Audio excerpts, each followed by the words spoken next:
क्या हाल है साथियों। मैं विकास तोमर आपके अपने trustworthy channel study for civil services पे आज आपके समक्ष फिर से लेके आ गए 28 दिसंबर का करंट अफेयर। आज जो है, कल आप लोगों ने देखा 27 तारीख को बीपीएससी का पेपर हुआ। आप लोगों ने जिनने भी दिया है और जो लोग कहते हैं कि क्या ये बीपीएससी के लिए भी रेलेवेंट है कि नहीं, मैं यहाँ बोलता रहूँ, आप लोग खुद बताना। जैसे कई सारे क्वेश्चन आए थे पंचायती राज वाला जो सब्जेक्ट 29 ने कौन से आर्टिकल में दिया स्पेसिफिकली, यही क्वेश्चन मैंने पूछा था। इसी तरीके से और भी रूल ऑफ लॉ वाला क्वेश्चन, सब कुछ मैं यहाँ पे जो बताता हूँ ना इंटरलिंकिंग करके, उसमें इतनी सारी चीज़ें कवर हो जाती हैं कि आप चाहे यूपीएससी दे रहे हो, यूपीपीसीएस दे रहे हो, एमपीपीएससी, बीपीएससी, ईपीएफओ, आपका जो है कनेक्ट जरूर हो जाएगा वो। ठीक, तो इस एक्सरसाइज के साथ पढ़िए, लगातार मेरे साथ जुड़े रहिए। जरूर कोई भी एग्जाम हो, और ये चीज़ अगर जिसने भी इसका फ़ायदा हुआ प्लीज़ ज़रूर बताइएगा, इनडायरेक्टली डायरेक्टली जरूर से। ठीक, और आगे बढ़ने से पहले आप लोगों को ये बताया था यूपीएससी का 2021 का और ईपीएफओ का जो है हमारा 2020 का जो है पेड ग्रुप चालू है। इसमें test series, study material, continuous hand holding exercise, doubts, और जो आपका है वीकली एक्सरसाइज भी होती है इसमें, ताकि आप लोग की इंप्रूवमेंट कराई जा सके। ठीक, रोज़ यहाँ पे नोट्स और सब कुछ, बहुत कुछ होता है आप लोग को जो है ऑलरेडी इसमें बता रहा हूँ मैं, और जो भी यहाँ पे क्वेश्चन पूछता हूँ उसके भी वहाँ डिस्कशन होते हैं। तो आप लोग चाहें तो ज्वाइन कर सकते हैं 8564880530, 9696060608 पर। ईपीएफओ का मटेरियल यूपीएससी में नहीं मिलेगा, ध्यान रखिएगा। ईपीएफओ की फ़ीस है 5,000 प्लस जीएसटी, और यूपीएससी की है आपकी 13,000, और इसी में इंक्लूडेड है 5,000 में भी इंक्लूडेड है जीएसटी की फ़ीस। ठीक, तो चलिए चलते हैं आगे, अपने देख लेते हैं क्या क्या आज हम लोग पढ़ने वाले हैं। मदन मोहन मालवीय, ये हिस्ट्री से रिलेटेड पर्सनालिटी वाले क्वेश्चन बहुत पूछ रहा है यूपीएससी, तो उससे रिलेटेड है। ठीक, आयुष्मान भारत का जय, पीएम जय सेहत नाम से नई स्कीम आई है, क्या है जानेंगे। BBX11 जीन नया ये खोजा गया है, इसको क्या रोल है। कार वेटलैंड कॉम्प्लेक्स, इसके बारे में न्यूज़ देखेंगे। डेटा फ्रॉम चंद्रयान 2 जो इसरो ने अभी रिलीज़ किया, इसके बारे में देखेंगे। आगे बढ़ने से आप लोग बताया तो जो हमारे नए जुड़ने हैं सब्सक्राइबर की, रजिस्टर आपको एक लेना है। इसमें आप नोटबुक रजिस्टर जो भी आप कहिए, और इसमें आपसे जो मैं क्वेश्चन पूछता हूँ, जो भी एक्स्ट्रा इन्फॉर्मेशन देता हूँ, और बहुत ज़्यादा एक्स्ट्रा इन्फॉर्मेशन रहती है, इसको आप लोग नोट करिए। वहाँ पे आप चाहे तो पॉज कर लिया करिए, फिर नोट करिए। ठीक, इसकी पीडीएफ तो पेड ग्रुप में मिल ही जाएगी। साथ ही साथ आप लोग को मैप बुक रखना बहुत ही ज़्यादा अनिवार्य है। हिंदी आपका इंडिया के, सॉरी, जो है आपकी ऑक्सफोर्ड की रहेगी, और वर्ल्ड की है ओरिएंट ब्लैक स्वान की। ठीक, इसके अलावा सिलेबस को आपको कंठस्थ तरीके से ध्यान होना चाहिए। यहाँ पे से आप है तो मेंस का, यूपीएससी का syllabus one word by word आपको याद होना चाहिए। ठीक, और बाकी इंटरलिंकिंग जो मैं बताता चलता हूँ उसे करते रहा करिए। तो चलिए, पहला जीएस पेपर 1 जी हिस्ट्री से हम लोग का जो है पर्सनालिटी डेवलपमेंट वाले से, मदन मोहन मालवीय की जयंती थी 25 दिसंबर को। इसको जो है गुड गवर्नेंस डे बोला जाता है। अटल बिहारी वाजपेयी जी का भी जन्मदिन इसी दिन होता है। इनसे रिलेटेड जो फैक्ट्स हैं वो देख लेते हैं। इंडियन स्कॉलर थे, एजुकेशनल रिफॉर्मर थे, सुधारक थे आपके, शैक्षिक और पॉलिटिशियन थे। 4 बार इंडियन नेशनल कांग्रेस के आपके अध्यक्ष बने थे। सिंपल है, बस खाली मेरे साथ सुनते चलिएगा मैं जो बोलता हूँ। 4 बार इंडियन नेशनल कांग्रेस के अध्यक्ष बने थे। अखिल भारतीय महासभा को फाउंड किया था उन्होंने। ठीक, और इनको जो है महामाना बोला जाता था, किसे, पंडित मदन मोहन मालवीय जी को। इसके बाद क्या, इन्होंने एजुकेशन को बढ़ावा देने के लिए को फाउंडेड। ठीक, आप लोग का के लिए क्वेश्चन यहाँ पे है कि बाकी कौन थे जिसके साथ इन्होंने मिलके बनारस हिंदू यूनिवर्सिटी बनारस में 1916 में चालू करी थी। और ये किसके अंतर्गत था, ये अधिनियम था बीएचयू अधिनियम 1915 का। ये जो है आपका लार्जेस्ट रेसिडेंशियल जहाँ पे लोग रह के पढ़ाई यूनिवर्सिटी थी, एशिया में one of the largest in the world थी। इन्होंने जो है सत्यमेव जयते को पॉपुलराइज किया था। हालांकि ये सत्यमेव जयता जो है आपका कहाँ से लिया गया, मुंडका उपनिषद से लिया गया है। इन्होंने आपका हिंदू मुस्लिम यूनिटी के लिए बहुत ज़्यादा काम किया था। कम्युनल हार्मनी पे बहुत ज़्यादा इनकी स्पीचेस हैं। ठीक, और ये वन ऑफ द फाउंडर्स थे स्काउटिंग इन इंडिया, जैसे एनसीसी और ये स्काउट्स होते थे ना, आपने देखा होगा, बच्चों बचपन में शायद गए भी होंगे। तो एज ए जर्नलिस्ट जो है, अब यहाँ पे देखना, ध्यान दीजिएगा, हिंदी वीकली स्टार्ट करी, यानी कि हफ्ते में एक बार, अभुदया। ठीक, 1907 में। फिर इन्होंने इसी को डेली बना दिया, मतलब दैनिक बना दिया 1915 में। इन्होंने एक हिंदी मंथली भी चालू करी, मर्यादा। अभुदया मर्यादा दोनों हिंदी में, ऐसे याद करा करो। ठीक, पहले अभुदया आया, फिर उसके बाद ये आया। ठीक, आपका डेली अभुदया बाद में हुआ था। इसके अलावा इन्होंने इंग्लिश में न्यूज़पेपर चालू किया, द लीडर। कहाँ पर? प्रयागराज में, जो कि इलाहाबाद है आज की तारीख में, मतलब अब प्रयागराज नाम हो गया। 1909 में ये चेयरमैन भी रहे हिंदुस्तान टाइम्स के, ठीक। और इनकी फाइनली जो है दिवंगत हो गए थे आपके 1946 में 12 नवंबर को, 84 साल के। इनको भारत रत्न दिया गया, और जो कि हाईएस्ट सिविलियन अवार्ड है। अच्छा, भारत रत्न होता है, फिर भारत विभूषण होता है, फिर भारत भूषण होता है, फिर उसके बाद भारत आपका श्री होता है। देखिए, भारत रत्न तो सबसे ऊपर है, बाकी मैंने कैसे याद रखा है, जैसे मैं अपने नाम से विकास, तो भारत विभूषण उसके बाद हुआ, फिर विभूषण है, भूषण बाद में आ रहा तो वो इसके बाद आ गया, ठीक। आपका भारत भूषण हो गया, उसके बाद जो है ये आपका श्री, ये इसके बाद आता है लास्ट में, ठीक। इसी तरीके से आप लोग बताना है कि गैलेंट्री पुरस्कार में, मतलब वीरता पुरस्कार में, वॉर के टाइम और विदाउट वॉर, ठीक, के टाइम पे, और सबसे मतलब सबसे बड़े जो है हाईएस्ट पुरस्कार कौन से होते हैं, ठीक। अगला जो है हमारा ये है, प्रधानमंत्री जी ने आपका जम्मू कश्मीर में वीडियो कॉन्फ्रेंसिंग करते हुए आयुष्मान भारत प्राइम मिनिस्टर जन आरोग्य योजना के अंतर्गत सेहत का शुरुआत करी। ये जम्मू एंड कश्मीर के लोगों को आपका क्या है, हेल्थ इंश्योरेंस प्रोवाइड करने की स्कीम है। वहाँ पे अभी 6 लाख लोगों, फैमिलीज़ जो हैं, उनको ऑलरेडी आरोग्य मिशन के अंतर्गत, आरोग्य भारत के अंतर्गत उनको लाभ मिल रहा था। फैमिलीज़ हैं, इस पे याद रखना, ठीक। अब जो है 21 लाख जो और पूरी हैं, सबको इसके अंतर्गत फ़ायदा होगा, सेहत स्कीम के अंतर्गत। ये एक तरीके से ईपीएफओ वाले ध्यान रखना, ये जो है आपकी हेल्थ इंश्योरेंस है, सामाजिक सुरक्षा वाला है, सोशल सिक्योरिटी के अंतर्गत ये पूछा सकता है, ठीक। अभी इसमें सब कुछ बताऊंगा। पीएम जय क्या है, सेहत स्कीम क्या है। सेहत स्कीम तो समझ लो वही है, फ्री ट्रीटमेंट मिलेगा 5 लाख रुपए तक का, ईज ऑफ लिविंग करने के लिए है, आसानी से जीवन यापन में सुधार, ठीक, जीवन यापन में सुधार। देखिए, इसके बाद क्या है, सेहत स्कीम, ये आपका वही सोशल एंडेवर है for health, telemedicine, health insurance मिलेगा यूनियन टेरिटरी में, लद्दाख। अब आपका जम्मू कश्मीर क्या हो गया, यूनियन टेरिटरी विद लेजिस्लेचर हो गया है, ठीक है। इसके बाद क्या, इसमें 6 लाख को हो रहा था, अब 21 लाख सबको मिल जाएगा सेहत स्कीम के अंतर्गत। सेहत स्कीम का फुल फॉर्म यहाँ पे दे रखा है, ये देखिए, social Endeavour for health and telemedicine. अब टेलीमेडिसिन मतलब टेली कॉन्फ्रेंसिंग वो करते हुए, डॉक्टर कहीं बैठा वहाँ पे उसने बता दिया, हेल्थ एंड टेलीमेडिसिन वाली बात है। इसके बाद जो है ट्रीटमेंट, ये सिर्फ गवर्नमेंट के हॉस्पिटल या फिर प्राइवेट के हॉस्पिटल जम्मू एंड कश्मीर में ही नहीं, बल्कि देश के किसी भी कोने में जो भी हॉस्पिटल एम्पैनल्ड हैं आरोग्य भारत स्कीम के अंतर्गत, एम्पैनल्ड, ठीक, ये वर्ड जरूरी है, सब हॉस्पिटल में नहीं है, जो एम्पैनल्ड है इस स्कीम के अंतर्गत, उन्हीं को कहीं पे भी देश में आप हैं वहाँ जाके आप अपना इलाज करवा सकते हैं, ठीक।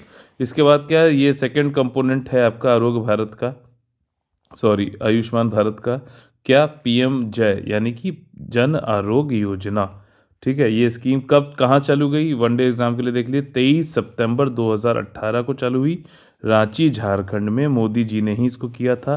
5 लाख का कवर पर फैमिली देता है, ठीक। फैमिली में कोई भी साइज, कोई ये नहीं कि 5 लोग से ज़्यादा नहीं, नहीं निर्धारित है, कितना भी साइज हो, कोई भी एज हो, और कोई भी जेंडर हो, ठीक। और साथ ही साथ आपका जो है, इसमें आपको कहाँ जाना है, सेकेंडरी एंड टर्शरी केयर जो है हॉस्पिटलाइजेशन का, चाहे पब्लिक हो, गवर्नमेंट हो या प्राइवेट हो, आप जा सकते हो। और सबसे बड़ी बात, कैशलेस है भाई साहब, कोई पैसे आपको ले आने की जरूरत नहीं है।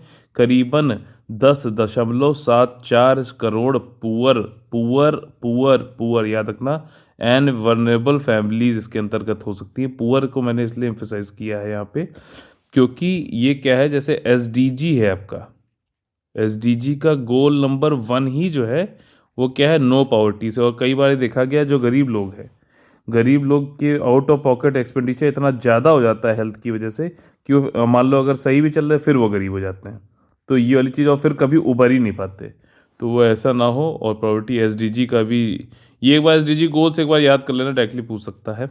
अभी से क्वेश्चन है याद, अभी पूछूंगा।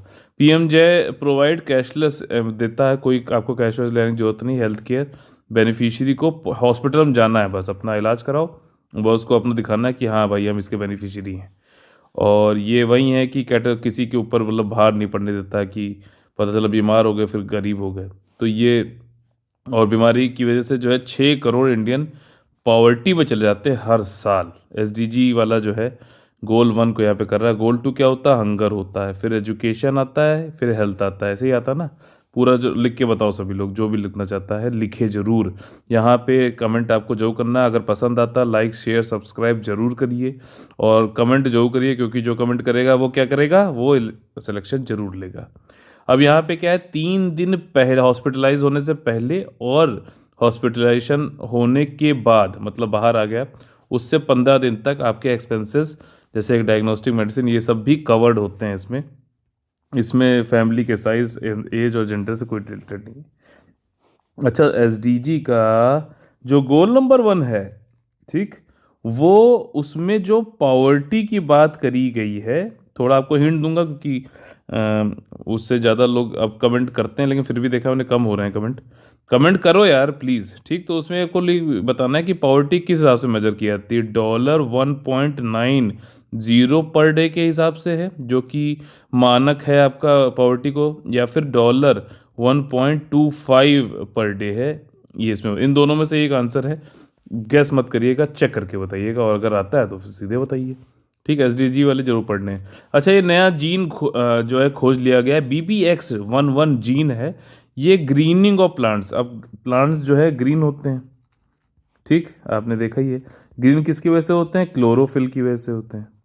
क्लोरोफिल को जो है बनाने में ये वाला जीन जो है काम आता है। एक्चुअली क्लोरोफिल बनाने से पहले जो है एक आपका ये बनता है, क्या कहते हैं, प्रोटोक्लोरोफिलाइड, ठीक। और ये जो है, ये वाला जीन जो है ये बना देगा, और ये हेल्प करता है क्लोरोफिल बनाने में। और क्लोरोफिल जो होता है आपका, वो आपका जो है ग्रीन पिगमेंटेशन देता है। किसमें? प्लांट को। ग्रीन पिगमेंटेशन हो गया, ग्रीन पिगमेंटेशन से फिर प्लांट क्या करता है? फोटोसिंथेसिस कर पाता है, यानी कि प्रकाश संश्लेषण। और प्रकाश संश्लेषण जब कर पाता है तो सनलाइट में जो एनर्जी होती है उसको कन्वर्ट करके ये केमिकल एनर्जी में चेंज कर लेता है। वो केमिकल एनर्जी जो होती है आपका, वो इसके लिए फूड का काम करती है, ठीक। समझ में आ गई पूरी चीज।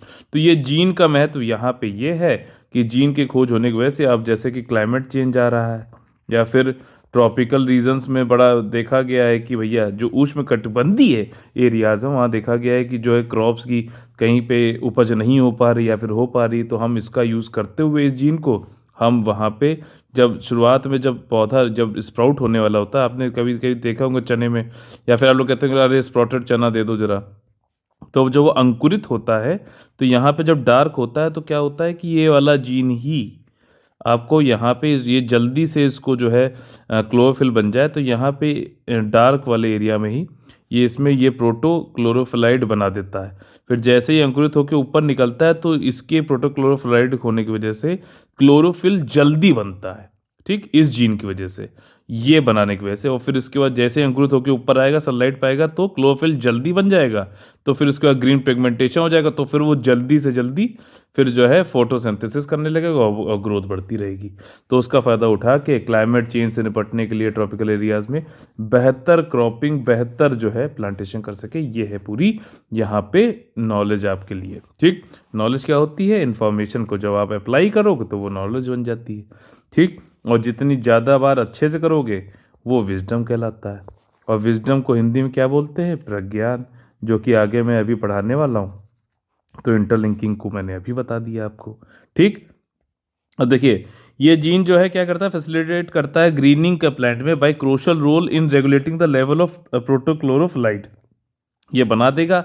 ये इंटरमीडिएट होता है एक तरीके से, बायोसिंथेसिस करता है of the green pigmentation chlorophyll, इससे ये हेल्प होती है इसको बनने में। क्लोरोफिल क्या है? पिगमेंट है, ग्रीन प्लांट में ग्रीन कलर देता है, और जिसकी वजह से जो है प्लांट जो है अपना फूड बनाता है, फोटोसिंथेसिस करते हैं, यानी कि प्रकाश संश्लेषण, लाइट एनर्जी को केमिकल एनर्जी में चेंज कर लेता है। ऑर्गेनिक कंपाउंड को सिंथेसिस यानी कि संश्लेषण करके।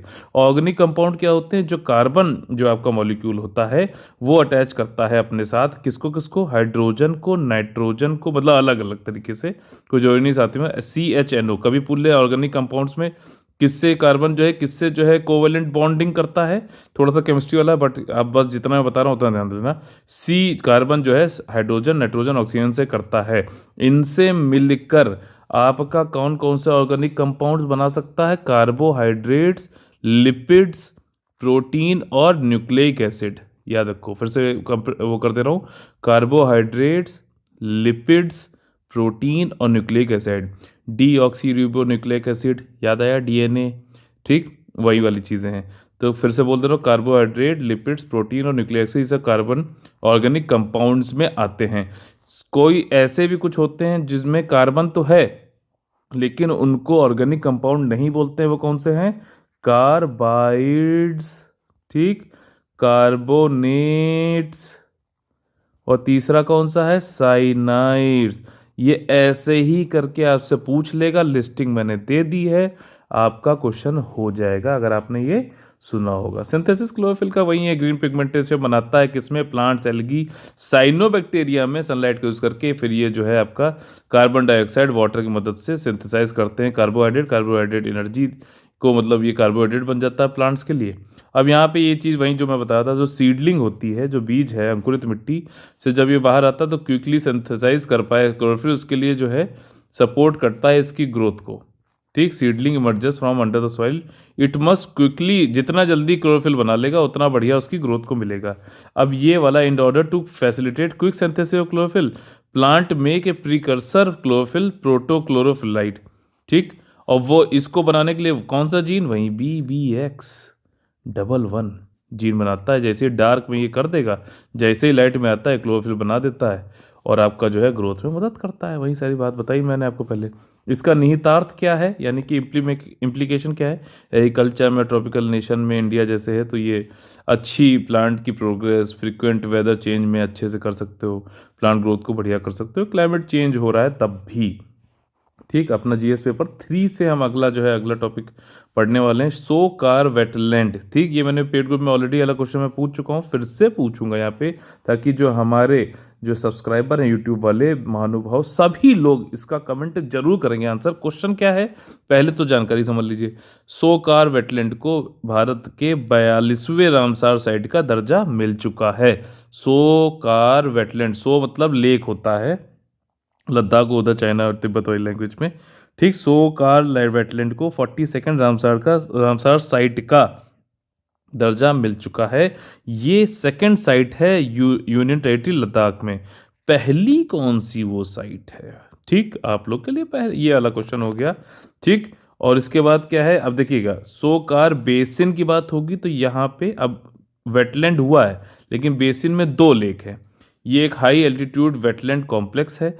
मैप बुक खोलिए, देखिए 2 इसमें वाटर बॉडीज हैं, एक है स्टार्ट सपुक सो और दूसरी है so car. So car lake जो है वो सॉल्टी लेक है रूपुशु प्लेटू में। ठीक, अगर जब इसको देखोगे तो थोड़ा सा वहाँ पे ग्लेशियर कौन कौन से देख लेना। मैंने पिछले साल भी बताया था, अभी 2000 के पेपर में, 2020 वाले के पेपर में क्या हुआ था, उन्होंने सियाचिन की लोकेशन पूछ ली थी। तो फिजिकल मैप निकालना प्लीज़ देखना, भौतिक वाला जो है। स्टार सपुक सो जो है ये फ्रेश वाटर है, ये कौन सा है? सॉल्ट है, याद रखना। ठीक, और सो कार लेक जो है ये हाइपर सैलिनिटी बहुत ज़्यादा है। 1800 एकड़ हेक्टेयर में है, कोई दिक्कत नहीं है, 1800 हेक्टेयर में है। सो कार बेसिन जो है A1 कैटेगरी का इम्पोर्टेंट बर्ड एरिया है। अब A1 बोल दिया तो ये बहुत अच्छी बात नहीं है। एक्चुअली यहाँ पे ऐसे बर्ड्स जाती हैं, रहते हैं जो कि क्रिटिकली एंडेंजर्ड हैं, थ्रेटेंड को, जो आपका IUCN की लिस्टिंग होती है, जो आप ये स्पेशीज़ की वो बताते हैं। तो जैसे आपका क्रिटिकली आपका एक्सटिंक्ट होता है, फिर एक्सटिंक्ट इन वाइल्ड होता है, फिर आपका क्रिटिकली एंडेंजर्ड होता है, फिर एंडेंजर्ड होता है, फिर वल्नरेबल होता है, फिर आपका नियर थ्रेटेंड होता है, फिर लीस्ट कंसर्न होता है। ऐसे ही होता है ना, ये 7 तरीके के इसमें आती हैं। ठीक, तो इसमें जो ये 3 है ये थ्रेटेंड इसमें लिस्ट में आते हैं। ये रेड लिस्ट जो है इसकी IUCN की उसमें से अब IUCN में जो भी बर्ड्स की ये कैटेगरी दी जा रही है उसके लिए किसका वो दिया जाता है, इंटरनेशनल बर्ड लाइफ इंटरनेशनल ही IUCN की रेड लिस्ट में बर्ड्स का ये चीज़ें देते हैं, क्रिटिकल इंडेंजर्ड है कि इंडेंजर्ड है, विलुप्त के पास में है कि वनरेबल है, ये सारी चीज़ें। ठीक। और A1 कैटेगरी में उन जगहों को दिया जाता है जहाँ पे क्रिटिकली इंडेंजर्ड हैं बर्ड्स। ठीक, समझ में आ गई बात। अब ये की स्टेजिंग साइट है सेंट्रल एशियन फ्लाईवे पे। आप लोगों ने देखा होगा कि जैसे ये हमारा जो भारत का ऊपर हिस्सा है तो यहाँ से अफगानिस्तान हो गया, उसके बाद ये सब क्या है यहाँ पे, Uzbekistan, Kazakhstan, Kyrgyzstan, Tajikistan, Turkmenistan, ये सब है ना। तो ये सेंट्रल एशिया कहलाता है। ठीक, इसकी मैपिंग करो सेंट्रल एशिया की, क्या क्या देखना है, कैपिटल देखना है इनकी। ठीक, नॉर्थ वेस्ट साउथ ईस्ट, और ये देख लेना। ठीक, कम से कम। और ये इसके पास में कैस्पियन सी हो गई, ब्लैक सी, वो सब तो आप देखोगी। ठीक, the most important breeding site जो है ब्लैक नेक्ड क्रेन की है, इसका क्या स्टेटस है IUCN रेड लिस्ट में, जरूर बताइए। ब्लैक नेक्ड क्रेन का रामसार कन्वेंशन क्या है, रामसार कन्वेंशन वेटलैंड से रिलेटेड है, वाटरफाउल हैबिटेट भी बोला जाता है, संरक्षण और सस्टेनेबल यानी कि सतत जो है यूज़ हो रहा हो किसका, वेटलैंड्स का। वेटलैंड्स क्या होती हैं, जैसे अब देखो एक एक चीज़ समझनी बात को, ये अगर नदी है, ये मतलब आपकी ज़मीन है, इस तरीके से इसका कहीं कहीं पे है, ये ऐसे ऐसे।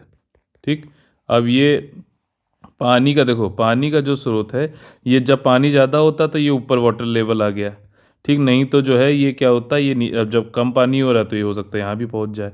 तो ये जब जो कभी जो साल भर में ऐसी जगहें जो कभी मतलब नीचे रहती हैं या फिर इसके ऊपर पानी रहता है तो वो वेटलैंड्स कहलाती हैं। इसकी बहुत सारी कैटेगरीज हैं, लेक्स सबसे पॉपुलर कैटेगरी है। ठीक, समझ में आ गई बात। तो उसके बाद जो एक एक चीज़ मैं आपको बताता हूँ यहाँ पे, ताकि आपने अगर ये मेरा 6 बजे वाला ये देख लिया तो मैक्सिमम चीज़ें तो मैं आपकी यहीं के पर कवर करा दूंगा। ठीक, खाली आपको क्या करना है, लुक आफ्टर करना है, अब जो रजिस्टर बनवा रहा हूँ उससे रिवाइज करना है, और पेड ग्रुप में है तो बिल्कुल वहाँ पे पूछना है, कोई भी फिर भी डाउट हो जाए, और साथ में जुड़े रहो। कब आपकी लेवल बढ़ जाएगा, तैयारी अच्छी हो जाएगी, कब आपको पता भी नहीं चलेगा।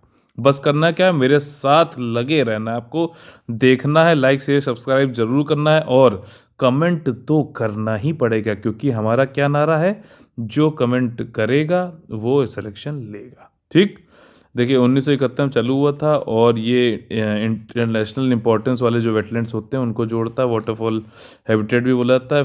फोर्स में कब आया था, 1975 में। इससे रिलेटेड मॉन्ट्रेक्स रिकॉर्ड्स भी एक होता है, जिसमें जो बहुत ज़्यादा वेटलैंड जो है आपके डेंजर में है उनसे रिलेटेड है। इंडिया में चिल्का रेक पहले थी, अब नहीं है शायद। ठीक, अब दो कौन सी वो लेक्स हैं इसके अंतर्गत मॉन्ट्रेक्स रिकॉर्ड्स में इंडिया की, ठीक, कौन सी वो वेटलैंड्स हैं उनके नाम आप लोग को लिखने हैं। ठीक, ये वाली बात है। इसके बाद आगे चलते हैं हम लोग, डाटा फ्रॉम चंद्रयान 2। अब चंद्रयान 2 इंडिया ने भेजा था, और आपने लोगों ने देखा था कि चंद्रयान जो जैसे मून है, तो मून के सदर्न पोल पे आज तक किसी ने भी इस पे यहाँ नहीं उतार पाए थे, इंडिया वाले ट्राई कर रहे थे। और इस पे जो है क्या था, चंद्रयान एक तो ऑर्बिटर था जो इसकी ये आपकी ऑर्बिट है उस पे घूम रहा है। ठीक, वहाँ से अब डेटा भेजा गया जो कि अब पब्लिक कर दिया गया, उसी से रिलेटेड यहाँ पे न्यूज़ है। साथ ही साथ क्या है, इस पे इस ऑर्बिटर से, अब ये एक ही है, ये मत समझ लीजिएगा दो हैं। ऑर्बिटर हो गया, उसके बाद जो है जो लैंडर था उसका नाम था विक्रम। विक्रम साराभाई जो थे वो हमारे स्पेस साइंस के जो है स्पेस ये मतलब इसरो के क्या जनक थे, मतलब father of Indian space technology बोला जाते हैं इनको। और जो लैंडर थे ये विक्रम नाम से उसका रखा गया था। फिर प्रज्ञान था जो कि रोवर था। जब ये लैंड हो जाता, सॉफ्ट लैंडिंग करने की बात थी, धीरे से होता लेकिन हार्ड लैंडिंग हो गई, उसकी वजह से ये जो है टूट गया। तो उसके बाद सॉफ्ट लैंडिंग हो जाती तो रोवर वहाँ से निकलता 6 पहियों वाला, उसका नाम था प्रज्ञान यानी कि विजडम। ठीक, और फिर ये हम लोग को बताता, लेकिन ये तो रहा नहीं, तो अब ऑर्बिटर तो लेकिन घूम रहा है ना, तो ये इसकी 7 साल तक की जो है अवधि, मतलब वो है वैलिडिटी नहीं, मतलब लाइफ है। और ये इसके ऊपर जो प्लेलोड्स लगे हुए हैं वो कुछ कुछ डेटा भेज रहे हैं, जिसको अब साझा किया है इसरो ने जनरल पब्लिक के साथ में। एक बायालू करके जो है एक जगह है, बैंगलोर में, जहाँ पे इसको जो है डेटा को आर्काइव किया गया है, उसका अभी हम लोग देखेंगे। और इसी जगह पे बैंगलोर में ही आपका इंडियन डीप स्पेस नेटवर्क भी है। ध्यान रखना, कभी वनडे एग्जाम में अगर पूछ ले तो आप इसको जो है कर सकते हैं। ठीक। अगला जो है चंद्रयान 3 जो है हम भेजेंगे कब, लेट 2021 या फिर अर्ली 2022 में। सितंबर 2019 में भेजा गया था। 8 एक्सपेरिमेंट पेलोड थे। अब डाटा पब्लिक कर दिया गया है। बयालालू बेंगलोर में है Indian space science data centre, जो यहाँ पे है बयालालू आपका बेंगलोर में। यहाँ पे ये डेटा आर्काइव किया गया, तो वो अब जनरल पब्लिक के लिए रिलीज कर दिया गया। वही चीज़ है, आप बताइए। ठीक। इसके बाद जो है हम लोग क्या देखें, चंद्रयान 2 क्या था, लॉन्च किया गया था सतीश धवन स्पेस स्टेशन से, श्रीहरिकोटा से। अब ये एक आइलैंड है आंध्र प्रदेश के, उससे है। कौन सी रिवर इसके पास जाती है आपको बताना होगा। ठीक। कौन सी रिवर इसके पास से, मतलब आपका किस में, बे ऑफ बंगाल, बंगाल की खाड़ी में जाके गिरती है श्रीहरिकोटा। देखो इसको थोड़ा सा, इसके आसपास चीज़ें देखो, यूपीएससी वहाँ पे पूछ लेता है। ठीक। आपका जो है ये वाला मिशन गया था GSLV MK3 M1 पर, जो कि बहुत पावरफुल है, बहुत ज़्यादा किलो था यहाँ पे, 3877 किलो। 300 वहीं था। विक्रम साराभाई लैंडर थे, प्रज्ञान रोवर था, ऑर्बिटर ऑलरेडी गया हुआ है। साउथ पोल पे लैंडिंग करानी थी, जो कि बहुत बड़ा टफ टास्क वैसे भी था, लेकिन हमने कोशिश करी। 7 साल की ऑर्बिटर की लाइफ है। आ गए हम लोग अपने आखिरी जो है सेक्शन पे, जो कि क्या होता है, कौन बनेगा IAS। ठीक।